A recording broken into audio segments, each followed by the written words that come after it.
Hello guys. ये वो room था जहाँ पे हमने नाइट स्टे किया था। ये रूम हमें 800 रुपये में मिला और ये सही था। 800 रुपये में 3 बंदों ने इसमें शेयर किया। नहा धो लिया हमने, गीज़र ऑन था, गर्म पानी से नहा के। अब हम आगे के लिए निकलेंगे।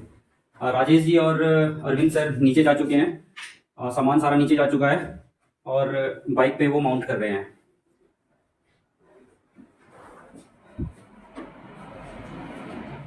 बहुत ही शानदार रूम था। आगे नीचे चलते हैं।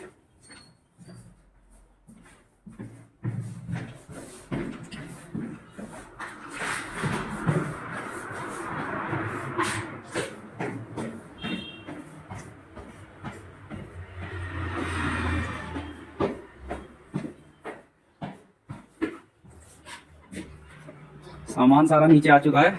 हमारे अरविंद सर और राजेश सर दोनों के दोनों अपना सामान माउंट कर रहे हैं। ये देख सकते हैं हमारे राजेश जी लगे हुए हैं और ये हमारे अरविंद सर हैं। ये मेरा सामान है। एज़ यूजुअल मैं इसको सही तरीके से माउंट नहीं कर पाऊंगा और अरविंद सर की हेल्प से ये माउंट हो पाएगा। फिर यहाँ से हम आगे की ओर चलेंगे, शिमला को बाईपास करते हुए नारकंडा की ओर। गाइस, हमारा सामान माउंट हो चुका है। ये मेरी बाइक है, रॉयल एनफील्ड मीटियोर 350, जिसको मैं पीली उल्का भी कहता हूँ। ये अरविंद सर की हेल्प से माउंट हो पाया है। ये हमारे अरविंद सर हैं, इनकी बाइक है थंडरबर्ड। राइडिंग मेनिया नाम का यूट्यूब चैनल चलाते हैं और बहुत ही शानदार यूट्यूब चैनल है। आप इनके यूट्यूब चैनल पे विज़िट कर सकते हैं। ये हमारे राजेश सर हैं, बिल्कुल पैक हो चुके हैं।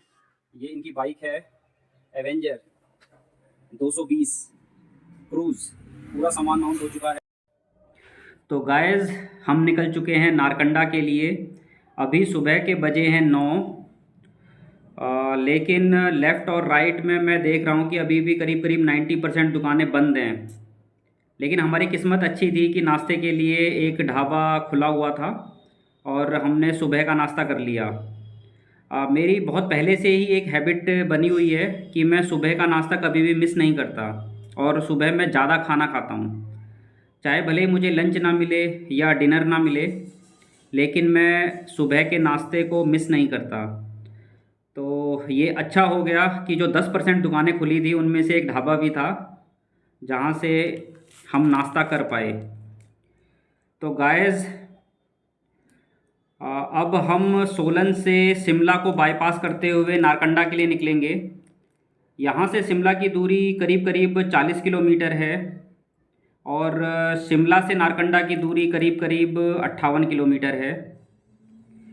शिमला के बारे में बताऊं तो शायद ये आपको पता ही होगा कि जो शिमला है वो हिमाचल प्रदेश की कैपिटल है। और जब इंडिया में ब्रिटिशर्स का राज था तो उस समय ब्रिटिशर्स ने शिमला को समर कैपिटल बनाया था, क्योंकि जो ब्रिटिशर्स थे वो ठंडे प्रदेश के रहने वाले थे। इंडिया पे जब उनका कब्ज़ा हुआ तो यहाँ की गर्मी को वो बर्दाश्त नहीं कर पाते थे। तो गर्मियों से बचने के लिए उन्होंने शिमला को समर कैपिटल बनाया ताकि वो यहाँ रह पाएँ। तो जैसे कि वो बोलते हैं ना कि ब्लेसिंग इन डिस्गाइज, क्योंकि उन्होंने शिमला को समर कैपिटल बनाया तो इसी बहाने शिमला, नारकंडा, डलहौजी, इस टाइप के जो हिल स्टेशंस हैं उनको ब्रिटिशर्स ने काफ़ी अच्छे से डेवलप किया। तो गाइस, जो शिमला है वो करीब 2200 मीटर की हाइट पे है। रोड बहुत ही शानदार है, आप देख पा रहे होंगे।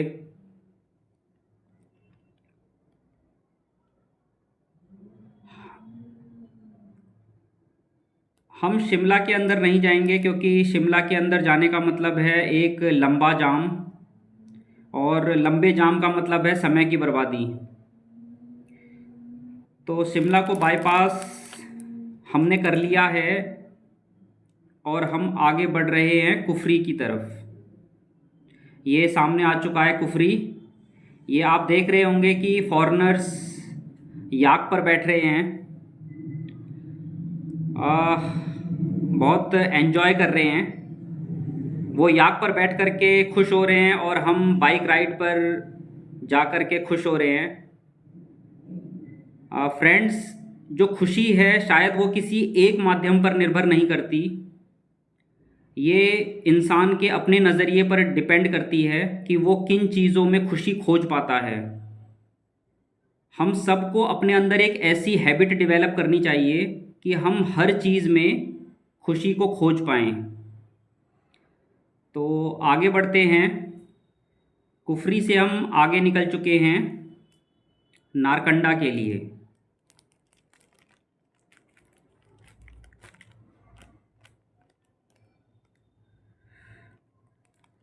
यहाँ से आप देख पा रहे होंगे ऊपर नारकंडा 48 किलोमीटर है और थियोग 15 किलोमीटर। अरविंद सर और राजेश जी आगे निकल चुके हैं, मैं यहाँ पे रुका हूँ। ये देखिए कितना शानदार व्यू है। हम इस पहाड़ की टॉप पर हैं और आगे के जो सामने के जो पहाड़ दिखाई दे रहे हैं बिल्कुल क्लियर दिखाई दे रहे हैं। वाओ, ये छोटे छोटे गांव, आपको शायद छोटे छोटे घर दिखाई दे रहे होंगे बट एक्चुअली में ये गांव है और बहुत ही खूबसूरत व्यू दिखाई दे रहा है।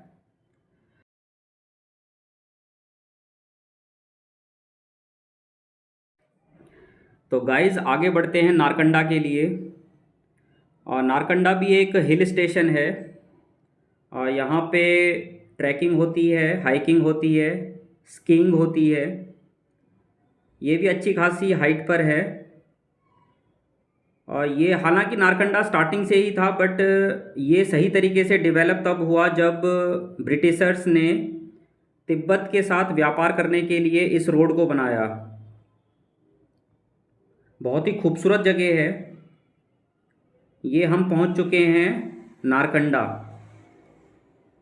अब नारकंडा से रामपुर के बीच में जो रोड है वहाँ पे बीच में एक जगह आती है सेंज। हमें सेंज से लेफ़्ट साइड में कटना है और सेंज से होते हुए हम अन्नी के लिए निकलेंगे। हालांकि अन्नी के लिए हम रामपुर से भी जा सकते हैं बट उसके लिए हमें कुछ एडिशनल डिस्टेंस से ट्रैवल करनी पड़ेगी, तो वो वाइबल नहीं है। ज़्यादा वाइबल है कि हम सेंज के थ्रू अन्नी के लिए निकलें। तो हम सेंज से पास करते हुए अन्नी के लिए निकल रहे हैं। ये देखिए क्या शानदार व्यू है। आपको देवदार के पेड़ दिखाई दे रहे हैं। जब हम कुफरी आते हैं तो कुफरी से ये देवदार के पेड़ दिखाई देने स्टार्ट हो जाते हैं। वाह, बहुत ही ब्यूटीफुल है। देवदार के बारे में बताऊं तो देवदार को हिमाचल प्रदेश का स्टेट ट्री कहा जाता है और ये पाकिस्तान का नेशनल ट्री भी है। ये आप देख पा रहे होंगे देवदार कोनिकल शेप में दिखाई पड़ता है, जैसे कि अपना क्रिसमस ट्री होता है। इसकी जो पत्तियां हैं वो थोड़ी लंबी होती हैं और गोलाई लिए हुए होती हैं। देवदार को देवताओं की लकड़ी भी कहा जाता है। वो इसलिए क्योंकि देवदार दो वर्ड से मिलकर बना हुआ है। अगर हम इसका संधि विच्छेद करें तो देवदार का मतलब है देव प्लस दार। देव का मतलब है देवता यानी भगवान और दार का मतलब है लकड़ी यानी कि देवताओं की लकड़ी। देवदार का यूज़ औषधि के रूप में किया जाता है, जैसे कफ एंड कोल्ड में किसी को अस्थमा हो गया है उसके लिए, अर्थेराइटिस के लिए। और इसकी लकड़ी हल्की होती है और काफ़ी मजबूत होती है, तो इसकी लकड़ियों का यूज़ घर बनाने में भी किया जाता है। तो जिसके अंदर इतनी खासियतें हों तो उसको देवता की लकड़ी क्यों नहीं कहा जाएगा। तो इसका नामकरण देवदार बिल्कुल सही किया गया है। आप देख रहे हैं लेफ़्ट साइड में बर्फ़ भी है, तो ये बड़ा ही शानदार नज़ारा आप देख रहे होंगे। राइट साइड में देवदार और लेफ़्ट साइड में बर्फ़, वाइट और ग्रीन दोनों का अमलगमेशन। वाओ।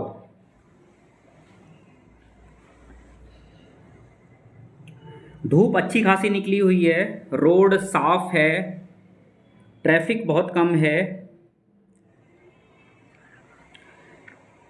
ये भाई साहब ये भी बाइक राइड कर रहे हैं, जो बहुत तेज़ी से बाइक चला रहे हैं। मेरा खुद का मानना ये है कि जब भी हम राइड पे जाएं तो हमें बहुत कॉशियस होकर के राइड करनी चाहिए। कई जगह पहाड़ों पे लिखा भी रहता है कि दुर्घटना से देर भली, तो आराम से चलाइए और सुरक्षित रहिए। ये रोड काफ़ी पतला है। अरे रुक के आराम से, या बच के। आ, ये एक तरफ पुल बना हुआ है और दूसरी तरफ लेफ़्ट साइड भी है। अरे भाई, अन्नी अन्नी के लिए राइट, या तो मैं सही सोच रहा था, मेरी इंट्यूशन भी यही थी कि शायद राइट में ही होगा। ये एक बहुत ही हैवी पुल है, ऐसे लग रहा है जैसे कि अंग्रेज़ों के ज़माने का हो। ये एक छोटा सा कस्बा है।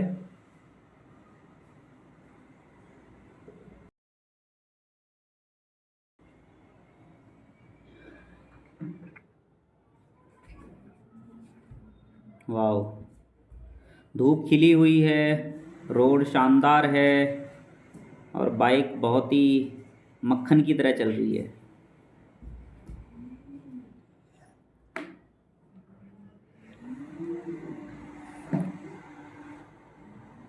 अन्नी आने वाला है। जैसे जैसे हम अन्नी की तरफ बढ़ रहे हैं वैसे वैसे रोड काफ़ी पतला होता जा रहा है। ऑब्वियसली ये होगा भी, क्योंकि अन्नी काफ़ी इंटीरियर में है। ये रोड इतना पतला है कि अगर दो वाहन आमने सामने से आ जाएं तो उनको पास होने में काफ़ी दिक्कत हो। ये हमारे राजेश जी आगे जा रहे हैं अपनी एवेंजर लेकर के।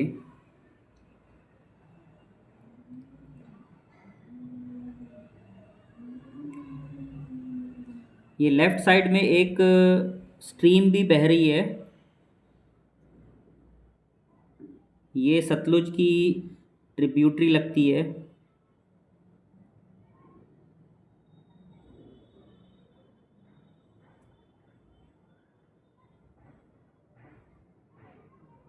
बहुत बढ़िया।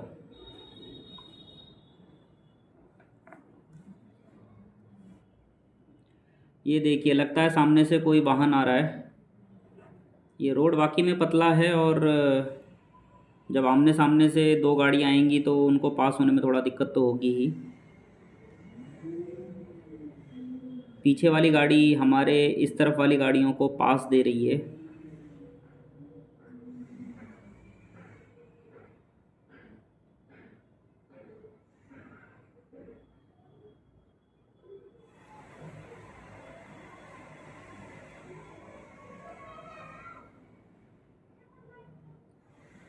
हालांकि लेफ़्ट साइड में नदी है और नदी के किनारे भी वैसे हम कैंपिंग कर सकते हैं।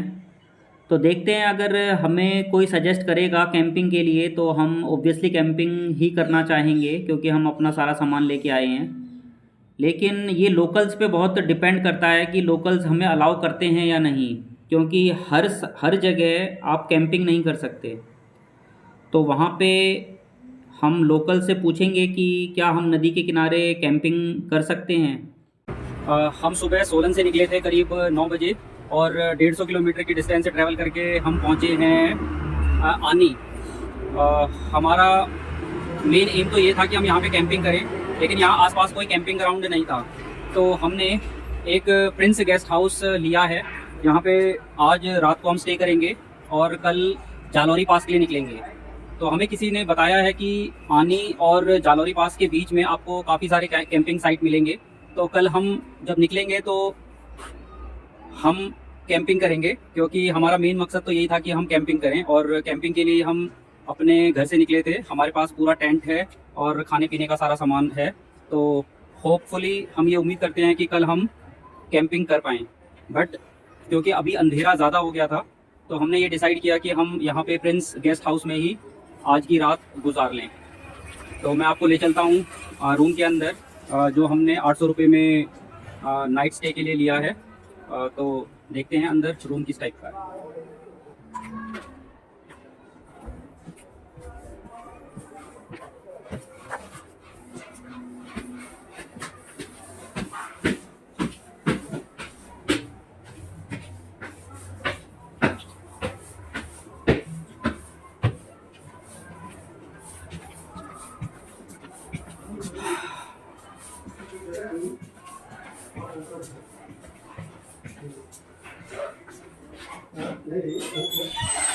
रूम में पहुंच गया।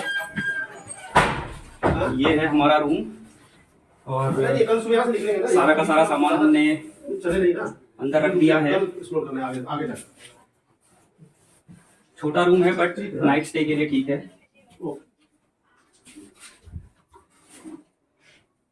थकान काफ़ी हो चुकी है। हालांकि हमने आज केवल 150 किलोमीटर की यात्रा की है, बट आपको पता ही है कि पहाड़ों में 150 किलोमीटर की यात्रा करने में भी काफ़ी समय लगता है, काफ़ी टाइम कंज्यूमिंग होता है, और घुमावदार सड़कें होती हैं तो सर भी चकराता है। मेरा तो सर चकरा रहा है। अब थोड़ा सा रेस्ट करेंगे, अपनी बॉडी को एनर्जाइज करेंगे, और फिर कल जालौरी पास के लिए निकलेंगे। मिलूंगा आपसे कल सुबह।